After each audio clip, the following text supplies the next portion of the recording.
नमस्कार, मी आबा माळकर. आपण पाहत आहात लक्षवेध. मंडळी, आजचा विषय हा तसा मोठा विषय आहे. हा विषय मागच्या 1400 वर्षात जे काही झालं, त्याचा उहापोह करणारा हा विषय आहे. आणि हा विषय आपल्यासोबत मांडणार आहेत, ते म्हणजे दहशतवादाच्या अभ्यासक आणि मागचे अनेक वर्ष दहशतवाद म्हणतो तो भारतीय असेल किंवा जागतिक असेल, त्याचा अभ्यास केलेल्या स्वाती तोरसेकर या आपल्यासमोर हा विषय मांडणार आहेत. स्वाती तोरसेकर यांचा परिचय करून द्यायचा म्हणजे लहान तोंडी मोठा घास आहे. पण तरीही मी आज तुम्हाला एक गोष्ट दाखवणार आहे, की हे पुस्तक आहे, इस्लामिक दहशतवाद भारतीय आणि जागतिक. हे पुस्तक स्वाती तोरसेकर यांनी लिहिलेलं आहे. साधारण 5-6 वर्षापूर्वी लिहिलेलं हे पुस्तक आता आउट ऑफ प्रिंट आहे आणि लवकरच प्रतिपक्ष प्रकाशनामार्फत आम्ही त्याचं पुनर्प्रकाशन करणार आहोत. या पुस्तकात म्हणजे मराठीमधला दहशतवादाबद्दलचा इन्सायक्लोपीडिया असं जर या पुस्तकाला म्हटलं, तर ते वावगं ठरणार नाही. कारण दहशतवादाबद्दल मराठीत एवढं खोलवर अद्याप कोणीही लिहिलेलं नाहीये. आणि ते स्वाती तोरसेकर यांनी लिहिलेलं आहे. आणि आज मी या पुस्तकातला एक कोट घेऊनच जे स्वाती तोरसेकर यांनी लिहिलेला आहे, तो कोट घेऊनच मी या मुलाखतीला सुरुवात करणार आहे. तर तो कोट असा आहे मित्रांनो, आणि तो महत्वाचा कोट आहे. तो तुम्हाला कळेल की मी हा कोट का घेतला. यामध्ये पाकिस्तानी ब्रिगेडियर श्री एस के मलिक यांचा हा कोट आहे. आणि त्यांनी पुराणिक कॉन्सेप्ट ऑफ वॉर या आपल्या पुस्तकात दहशत म्हणजे काय याचं वर्णन केलेलं आहे. त्यात मलिक म्हणतात की शत्रूच्या हृदयात भरवलेली दहशत हे केवळ साधन नव्हे, तेच एक साध्य आहे. शत्रूच्या हृदयात एकदा दहशत भरली की मग आणखी काही वेगळं करावे लागत नाही. जिथे साधन आणि साध्य एकरूप होतात, असा हा एक मसला आहे. आपला निर्णय शत्रूवर लादण्यासाठी साधन म्हणून दहशत वापरायची नसते, तर आपल्याला हवा असलेला तो निर्णय आपण त्यांच्यावर लादत असतो. मंडळी, हा तो कोट आहे ब्रिगेडियर पाकिस्तानी ब्रिगेडियर, ते आता रिटायर्ड आहे, मलिक यांचा कोट आहे. लक्षात घ्या मित्रांनो, त्यांनी जे पुराणिक कॉन्सेप्ट ऑफ वॉर हे पुस्तक लिहिलं आणि त्यानंतर खऱ्या अर्थाने जगभरात दहशतवाद सुरू झाला, तो फोफावला गेला. आता तोच दहशतवाद कुठल्या वळणावर आहे, ते मी तुमच्या समोर मांडणार आहे. आणि अर्थातच आपण स्वाती तोरसेकर यांची मुलाखत घेणार आहोत. स्वातीजी नमस्कार. खूप वेळ तुम्हाला तात्काळत राहावं लागलं. नाही, महत्वाचा रेफरन्स आहे तो आणि तिथून सुरुवात करणंच हा. महत्वाचं.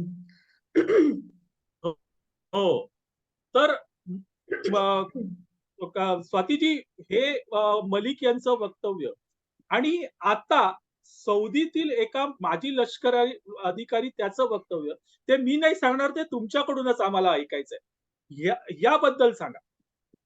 जरूर. मलिक यांचं जे पुस्तक आहे ना, त्याची थोडी बॅकग्राऊंड देते.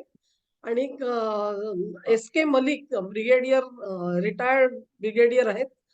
हे जे पुस्तक पुराणिक कॉन्सेप्ट ऑफ वॉर म्हणजे पुराणामध्ये युद्ध कसं लढलं जायचं आणि त्याचा आधार काय होता, ह्याच्यावरचं हे अत्यंत सविस्तर असं पुस्तक आहे. आणि त्यातलं सार जे आहे ते आता आबा माळकर यांनी तुम्हाला वाचून दाखवलं, की तुम्हाला प्रत्यक्षात युद्ध करायची गरज नाही, रक्त सांडायचीही गरज नसते. तुम्ही शत्रूच्या हृदयामध्ये अशी दहशत निर्माण करा, असा धाक निर्माण करा, की तो तुमच्या इच्छेनुसार स्वतःहून ऍक्शन्स घेत जाईल. आणि मग त्याच्यामधून जी होते ती रक्त न सांडता सुद्धा तुम्हाला विजय प्राप्त करता येतो. ही पुराणिक कॉन्सेप्ट ऑफ वॉर आहे. हे पुस्तक इतकं महत्वाचं होतं की त्याला जनरल जियाउल हक यांनी प्रस्तावना लिहिली होती. आणि एक वेळ होती की पाकिस्तानच्या सैन्यामध्ये प्रत्येक शिपायाला हे पुस्तक वाचण्याचं अनिवार्य होतं. त्यांना त्याचं पठण करणं आणि ते समजावून घेणं, आत्मसात करणं, इतकं मोठं महत्व असलेलं हे पुस्तक आहे. आणि आता आबांनी ते वाचून दाखवलं, मी थोडंसं विशद पण केलं. ही जी पार्श्वभूमी आहे सगळी, त्याच्या पार्श्वभूमीवरती आज तुर्की अल फैसल हे सौदी अरेबियाचे माजी गुप्तचर प्रमुख आहेत. म्हणजे जसे आपण इथले आपले रॉचे माजी प्रमुख म्हणून विक्रम सूद आहेत, जे अनेकदा अ, मुलाखती देताना वगैरे तुम्ही बघता. तशाच पद्धतीचे गुप्तचर प्रमुख तुर्की अल फैसल आहेत.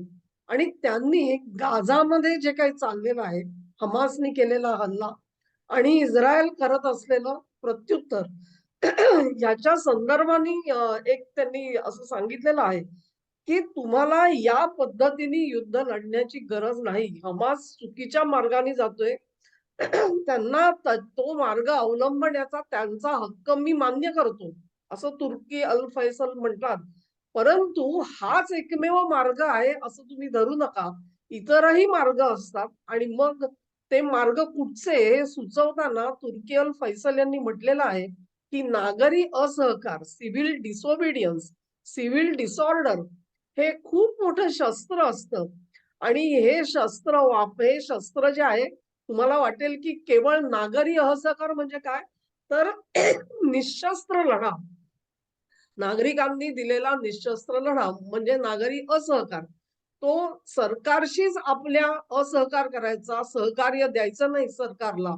अशा पद्धतीचा हे जे मार्ग आहे, तो कसा काय प्रभावी ठरेल असं जर का तुम्हाला वाटत असेल, तर तुर्की अल फैसल यांनीच उदाहरण दिलेलं आहे, की नागरी असहकार वापरूनच भारताने ब्रिटिशांना नमवलं आणि स्वातंत्र्य मिळवलं. आणि पूर्व युरोपातली देशांनी सोव्हिएट संघापासून सुद्धा स्वातंत्र्य मिळवलं. तेव्हा पॅलेस्टीनची जी जनता आहे, हमास आहे किंवा अन्य संघटना आहेत, यांनी ह्याचा कित्ता गिरवावा. हा मार्ग जास्त त्यांना श्रेयस्कर ठरेल, असं ते वक्तव्य तुर्की अल फैसल यांनी केलेलं आहे. अच्छा. मला एक प्रश्न याच्यात विचारायचा आहे, की इस्लामचा इतिहास हा साधारण 1400 वर्ष जुना आहे. या 1400 वर्ष जुन्या इतिहासामध्ये हे पहिल्यांदाच असं होतंय का, की पुराणातला मार्ग तुम्ही अवलंबू नका, पण एक गांधी मार्ग किंवा गांधीवादी मार्ग तुम्ही अवलंबा. काय सांगाल त्याच्याबद्दल? एक थोडंसं परत म्हणजे तुम्ही इस्लामचा इतिहास म्हणलात, म्हणून आपण थोडंसं लोकांना सांगायला पाहिजे आहे, की एकंदरीतच तुम्ही बघाल, की इस्लाम धर्म म्हणून जेव्हा लोकांनी स्वीकारला आणि त्याचे जे अनुयायी होते, ह्या धर्मामध्ये कुठेही तुम्हाला आपणच आपल्या राजाच्या विरोधामध्ये बंड करणं किंवा त्याच्या विरोधात जाऊन त्याला सत्तेवरून खाली खेचणं, आपल्याला हवी असलेली राजसत्ता पुन्हा प्रस्थापित करणं, ह्या गोष्टी त्यांच्या कॉन्सेप्टमध्येच नव्हत्या. कारण असं होतं, की हे सांगितलं गेलेलं होतं, की सर्व मुस्लिम प्रजा जी आहे त्यांचे आधी 3 भाग पाडलेले होते. तुम्ही कुठल्या प्रकारच्या राजवटीत राहता. तर पहिली राजवट जी आहे ती दारुल इस्लाम म्हणजे जिथे इस्लामी राजा आहे, तो इस्लामचेच कायदे मानणार आणि त्यानुसार राज्य चालवणार. त्याच्यामुळे त्याच्या विरोधात बंड करण्याची गरज नाही. दुसरा कुठला तर दारुल हरम म्हणजे जिथे मुस्लिम हे अल्पसंख्या आहेत आणि त्यांच्यावरती नॉन मुस्लिम राजवट ही राज्य करत असेल, तर मग ती तुम्ही युद्धभूमी माना आणि तिथे त्यानुसार तुमचं वर्तन असलं पाहिजे. तिसरा जो आहे तो दारुल अमन म्हणजे जिथे फारच अगदी अत्यल्प म्हणजे 1%, 1.5%, 2% मुसलमान असतील, तर त्यांनी तिथे शांतता पाळावी, हळू-हळू करत आपली लोकसंख्या वाढवावी आणि ती एकदा लक्षणीय झाली, की मग त्यांच्या भूमीचं जे रूपांतर आहे ते दारुल हरममध्ये होईल आणि मग तिथे त्यांना युद्ध छेडता येईल.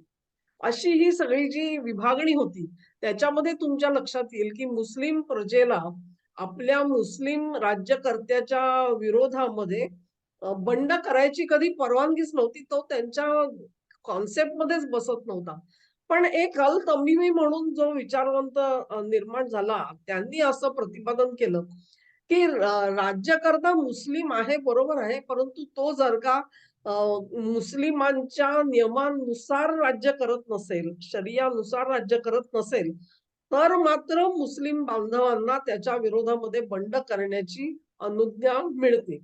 आणि ही एक त्यांनी वानगी दाखल हाच मुद्दा घेऊन हसन अल बन्ना असतील किंवा आपले इजिप्तचे सय्यद कुतुब ह्यांनी स्वतःची एक थिअरी तयार केली आणि अगदी इस्लामी देशात सुद्धा इस्लामी राज्यकर्त्याच्या विरोधात सुद्धा बंड केलं जावं म्हणून त्यांनी एक आवाहन केलेलं होतं. परंतु तुम्ही एकंदरीत बघाल तर 1400 वर्षांचा जो इतिहास आहे, त्या संपूर्ण इतिहासामध्ये अ, म्हणजे युद्ध कधी करावं, राजाविरुद्ध बंड कधी करावं याचे काही निकष असतील. पण त्याचं स्वरूप मात्र अगदी व्यवस्थित त्यांना जे त्यांच्या धर्मग्रंथामध्ये सांगितलेलं आहे, असं संघटना सांगतात आपल्याला. त्यानुसारच ते राहिलेलं आहे आणि मग त्याच्यामध्ये त्यांनी जो मार्ग स्वीकारलेला होता तो जिहादचा होता. जिहाद शब्दाचा अर्थ असं म्हणतात, की तो स्ट्रगल आहे, तो एक संघर्ष आहे. आणि काही जण त्याचा जो अर्थ आहे तो आत्मोन्नतीसाठी करायचा संघर्ष असा म्हणतात. तर काही जण जो संघर्ष आहे त्याच्यामध्ये निशस्त्र लढ्याची कल्पनाच नव्हती कधी. फक्त सशस्त्र लढाच त्यांच्या डोक्यामध्ये होता आणि त्यानुसारच म्हणजे गेली 1400 वर्ष जिहाद करायचा म्हणजे सशस्त्र लढा. ही गोष्ट त्यांच्या डोक्यामध्ये पूर्णपणे भिनलेली आहे. धर्मप्रसार करायचा, दुसऱ्या एखाद्या देशामध्ये जर का इस्लाम वाढवायचा आणि तिथे इस्लामी सत्ता स्थापन करायची, दारुल इस्लाम निर्माण करायचा असेल, तर तुम्हाला जिहाद करायला पाहिजे आणि त्याच्यासाठी सशस्त्र लढा दिला पाहिजे. ही गोष्ट अगदी त्यांच्या रक्तात भिनलेली आहे असं आपण म्हणू शकतो. अशा पार्श्वभूमीवरती जेव्हा फैसल जे आहेत तुर्की ते सांगतात, की तुम्हाला दुसरा मार्ग उपलब्ध आहे आणि तोही तुम्ही खरा वापरला पाहिजे. तर हा खूप मोठा फरक आहे, की गेल्या 1400 वर्षामध्ये त्यांनी कधी हा विचारच केलेला नव्हता, की दुसरं काही होऊ शकतं म्हणून. बरोबर. अगदी. मलिक यांचं पुराणिक कॉन्सेप्ट ऑफ वॉर आणि त्यानंतर तुर्क म्हणतात गांधीवाद. हा जो बदल झालेला आहे, यामागचं नेमकं कारण काय असावं? नेमकं कारण आपण म्हणतो, की आता तुर्की अल फैसल आहेत, त्यांचं तुम्ही जर का पूर्ण ते भाषण बघितलंत, म्हणजे ज्याचा आपण हा, आता संदर्भ घेतोय, तर त्याच्यात बरोबर. तुम्हाला दिसून येईल, की त्यांनी पूर्णपणे पॅलेस्टाईनच्या जनतेचं समर्थन केलेलं आहे. ते असं म्हणत नाहीत, की पॅलेस्टाईनच्या जनतेची मागणी ही गैरवाजवी आहे. पॅलेस्टाईन जन्माला यायला पाहिजे आणि तिथल्या जनतेला स्वयंनिर्णयाचा हक्क असला पाहिजे. हे मानणारे तुर्की अल फैसल आहेत. ते असंही म्हणत नाहीत, की हमासचा सशस्त्र लढा हा चुकीचा आहे. त्यांनी कुठेही हमासनी जी अमानुष कृत्य केली, त्याच्याबद्दल त्यांचा फार असा गंभीर धिक्कारही केलेला तुम्हाला दिसणार नाही.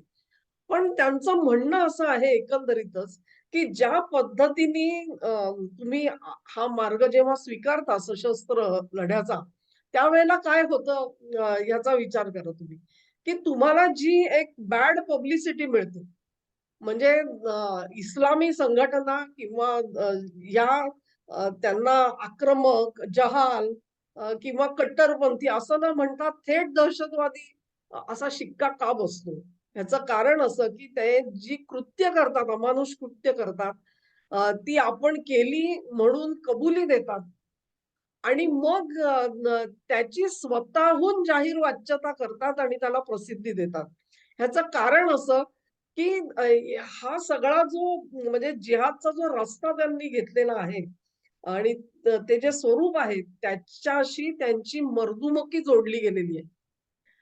आणि अच्छा. मर्दुमकी म्हणजे असं आहे, की हिंदू धर्मामध्ये तुम्ही जर का म्हणाल, की सैनिकांनी तुमच्या जाऊन एखादा प्रांत जोरावरती त्यांच्या मनगटाच्या जोरावरती, तलवारीच्या जोरावर अगदी पादाक्रांत केला आणि तिथे आपलं राज्य प्रस्थापित केलं. पण तसं करणाऱ्यांमध्ये सुद्धा शिवाजी महाराज हा आपला आदर्श आहे, की ज्यांनी कल्याणच्या सुभेदाराची सून जी आहे, ती मान मराताबांनी तिला परत पाठवली. ही तुमची पद्धत आहे. आणि मग असं ज्या वेळेला एखादा म्हणजे जिंकून सुद्धा आपल्या हातात आलेल्या स्त्रीला सन्मानाने वागवतो, ती विवाहित स्त्री आहे, तिला तिच्या घरी सन्मानाने पाठवतो, साडी चोळी देऊन. हा तुमच्यासाठी मर्दुमकी आहे, हा तुमच्यासाठी गौरव आहे. ही तुमची संस्कृती आहे. त्यांच्या संस्कृतीमध्ये तसं नाही लिहिलेलं. त्यांच्यासाठी मर्दुमकी काय आहे? मर्दुमकी हीच आहे, की तुमच्या हातात जर का एखादी असहाय्य स्त्री सापडली, तर तिचं काय करायचं? ते हमासनी करून दाखवलेलं आहे. ते त्यांच्या मर्दुमकीचं लक्षण आहे. त्याच्यात ते पुरुषार्थ मानतात. तुमच्या समोर महिला आहे का लहान मूल आहे का म्हातारा माणूस आहे, ह्याचा विचार करत नाहीत. जर तुम्ही त्यांचे विरोधक असाल, तुम्ही त्यांचे शत्रू असाल, तर तुमच्याशी कसं वागायचं हे त्यांच्यासाठी अत्यंत स्पष्ट रेषा आहे. आता अशा पद्धतीने ज्यावेळेला हमास वागतं आणि आम्ही हे सगळं केलं म्हणून जगाला ओरडून सांगतं, स्वतःच व्हिडिओ अपलोड करतात, फोटो अपलोड करतात, बातम्या देतात.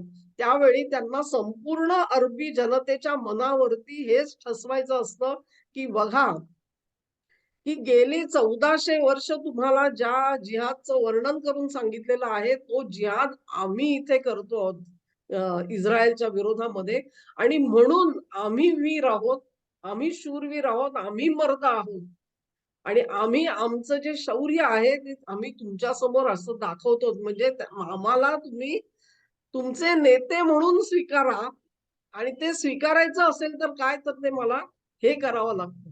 हे अशा पद्धतीमध्ये ती जी मानसिकता आहे, त्या मानसिकतेमधून त्यांनी हे सगळे प्रकार केलेले दिसतात.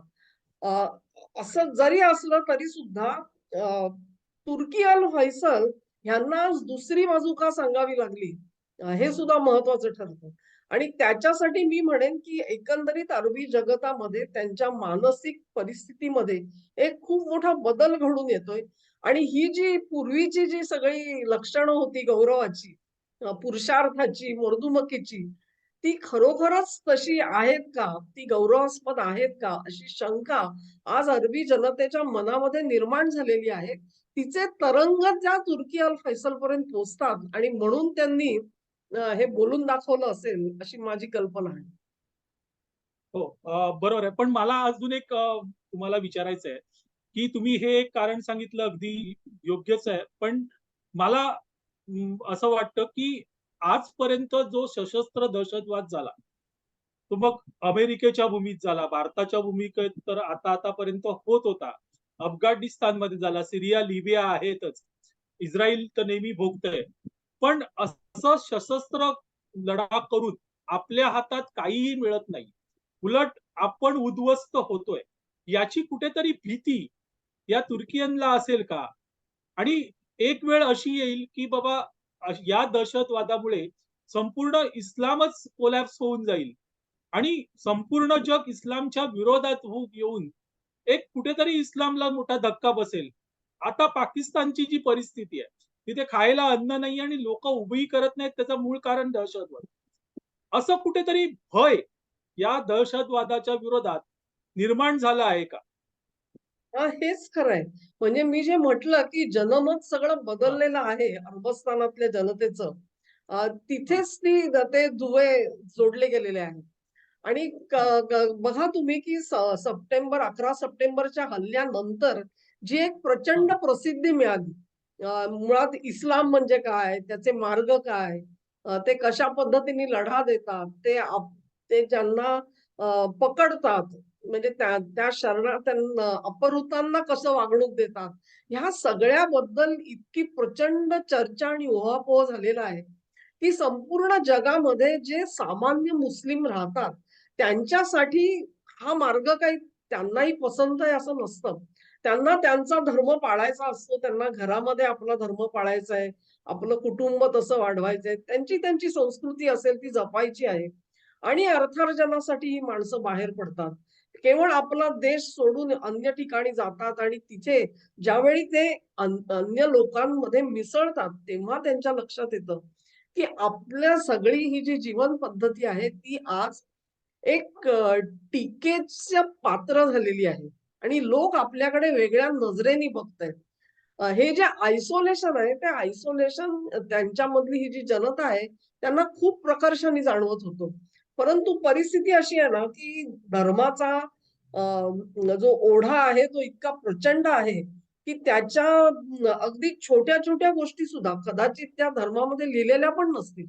परंतु तत्कालीन धर्मगुरू जे असतील किंवा अगदी साधा मौलवी त्यांच्या लोकॅलिटी मधला, त्यांनी एकदा सांगितल्यानंतर ती सीमारेषा ओलांडणं हे सामान्य मुस्लिमांना शक्य होत नाही. त्यामुळे एक बेचैनी होती, की माझ्याकडे संपूर्ण जगाने असं बघू नये. नॅचरली एखादा हिंदू कुठल्या समाजात गेला, अमेरिकन गेला, ब्रिटिश गेला, तर त्यांच्याकडे कोणी असं बघत नाही, माझ्याकडे का असं बघितलं जातं? असा एक प्रश्न सतत अरबी जनता आणि तुम्ही म्हणलात त्याप्रमाणे कुठे ना कुठेतरी आपल्याला या सगळ्याचा तोटा होतोय. आणि संपूर्ण तुम्ही अस्तित्वच धोक्यात येऊन जाईल ह्या सगळ्याचं. ही भीती कुठेतरी जाणवत होती आणि केवळ अस्तित्वाची नाही, त्यांच्या आर्थिक उन्नतीशी सुद्धा हे सगळे संबंध जोडले गेलेले आहेत. तर त्या आर्थिक उन्नतीबाबत सुद्धा थोडंसं मी बोलते. आणि आपल्याला माहिती आहे, की संपूर्ण मिडल ईस्टमध्ये ज्यावेळेला आज ऑलमोस्ट सगळ्या देशांचं 70-80% राष्ट्रीय उत्पन्न जे आहे, ते तेलाच्या निर्यातीमधून त्यांना मिळत होतं. आणि पुढच्या साधारणपणे 2 दशकामध्ये संपूर्ण जगाचा आज कल असा दिसतो, की खनिज तेल वापरलं जाऊ नये. एक प्रकारे खनिज तेलाचा साठाही संपत येईल आणि ते न वापरता तंत्रज्ञानाचा वापर करून दुसरे पर्याय उपलब्ध करून दिले जातील. असं झालं तर 70-80% आपलं उत्पन्न हे धोक्यात आहे. म्हणजे समजा की तुम्हाला जर का आज ₹100 पगार मिळतोय, तो उद्या ₹20 पगार मिळायला लागला, तर तुम्ही जीवन जगणार कसे? म्हणून त्यांना बरोबर. हे जे ₹80 ची जी तूट आहे, ती तूट भरून काढण्यासाठी दुसरे तिथे इंडस्ट्रीज उभं करण्याची गरज आहे. आणि ते जर का नवं करायचं असेल, तर आजपर्यंत आपण जे केलं ते पुरेसं नाही. त्याच्यामध्ये काही ना काही बदल करण्याची गरज आहे. ह्याची जाणीव झालेली आहे. आणि तुर्की अल फैसल हे ज्या पदावरून काम करत होते त्यांच्यापर्यंत ही माहिती जी आहे ती जरूर पोहोचत असणार. नक्कीच. आता स्वातीजी माझा एक शेवटचा प्रश्न, की हा जो दहशतवाद सुरू झाला, आता काही का होईना इस्राईल हमास या युद्धामध्ये कुठेतरी असं वाटायला लागलं, की एक वेगळा मार्ग त्याच्यातून निघतोय आणि तो एक चांगला मार्ग असावा. तुर्कीयन जसं म्हणतात, की गांधीवाद घ्या तुम्ही म्हणून. तर ही असं म्हटलं जातंय, की तिसरं महायुद्ध कडे परिवर्तित होईल हे युद्ध. तर त्याची कुठेतरी ही सुरुवात झाली का? आणि त्याचा शेवट हा कुठेतरी चांगला असेल का? खरंय. मी तर म्हणेन, की गेल्या 1400 वर्षामधला एक निर्णायक असं वळण आपण त्या वळणावरती आलेले आहोत आणि तुर्की अल फैसल यांनी एक प्रकारे ह्या समाजाला सावध करण्याचा प्रयत्न केलेला आहे, की तुमचे मार्ग जे आहेत, ते इथून पुढे तुम्हाला रसातळाला नेऊ शकतात. तेव्हा आज बदल करा. त्याच्यामध्ये आज बदल करणं शक्य आहे. जर का तुम्ही म्हणता तसं आपण म्हणू इरेला पेटलंय, तर हे महायुद्ध जे आहे त्याची व्याप्ती वाढू शकते. अन्य देश त्याच्यामध्ये जर का ओढले गेले, तर मात्र एकंदरीतच संपूर्ण मध्य पूर्वेमध्ये शांततेचा वातावरण राहील की नाही शंका आहे, अशी अवस्था आहे एकंदरीत. आणि त्यामुळे हा जो निर्णायक असा क्षण आलेला आहे त्यांच्यासाठी, तर हा निर्णय खुद्द त्या प्रजेनी घ्यायचा आहे. कोणी बाहेरचा माणूस त्याच्यामध्ये सुधारणा नाही करू शकत. आतलाच माणूस यायला पाहिजे आणि आतल्याच माणसांनी त्यांना ती जाणीव करून द्यायला पाहिजे. जी जाणीव आज तुर्कीयांनी करून दिलेली आहे. हे त्यांचं कौतुक आहे त्यांनी केलं त्या गोष्टीचं. आणि जसा जगाने एक निर्णय घेतल्यासारखा दिसतो, की आता इथून पुढे आम्हाला टेररिझम नको. टेररिझम करणाऱ्या ज्या कुठच्या संघटना आहेत, त्या संघटनांना नेस्तनाबूत करा. त्यांचा काळ संपवा. हे युग संपवा आता. तरच आपण पुढच्या युगामध्ये प्रवेश करू शकतो. ही जी मानसिकता जगाची तयार झाली, ती मानसिकता आज अरबी जनतेमध्ये सुद्धा आहे. आणि म्हणून तुम्ही बघाल, की सौदी असेल, UAE असेल, हे जे देश आहेत, त्यांनी पॅलेस्टाईनचा जो प्रश्न आहे त्याला पूर्णपणे नाकारलेलं नाहीये, परंतु कुठेही हमासचं समर्थन सुद्धा केलेलं तुम्हाला दिसणार नाही. हा जो मोठा फरक आहे, हा फरक पहिल्यांदा येताना आपल्याला दिसतोय. ही पुढच्या काळाची नांदी आहे असं मी समजते. नक्कीच. नक्कीच आपण हा मुद्दा अगदी विस्तृत मांडलात. प्रेक्षकांना माझं सांगणं आहे, की तुर्कियन काय म्हणाले, दहशतवाद म्हणजे काय? आणि दहशतवाद जाणून घ्यायचा असेल, एकदम इस्लामी मानसिकता जाणून घ्यायची असेल, तर त्याचं उत्तर हे आहे. हे पुस्तक आम्ही 1-2 महिन्यात रिप्रिंट करतोय आणि आपल्यापर्यंत ते नक्कीच पोहोचेल. या पुस्तकाच्या अनुषंगाने आम्ही खरं म्हणजे हा कार्यक्रम घेतलेला आहे.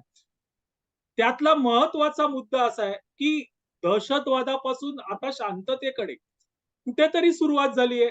मी असं म्हणत नाही, की मी सुतावरून स्वर्ग गाठेन.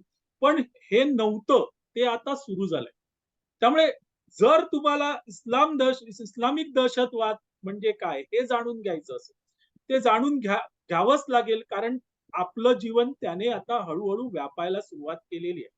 तर त्याचं उत्तर हे पुस्तक आहे, इस्लामिक दहशतवाद जागतिक आणि भारतीय. स्वातीजी, आपण या चॅनलवर आलात आणि आमच्या प्रेक्षकांना ही सुंदर माहिती दिलीत. त्याबद्दल आपले खूप खूप आभार. धन्यवाद. मंडळी, लक्षवेध हा चॅनल जास्तीत जास्त लाईक करा, शेअर करा, सबस्क्राईब करा. सबस्क्राईब करताना बेल आयकॉन जरूर दाबा. धन्यवाद.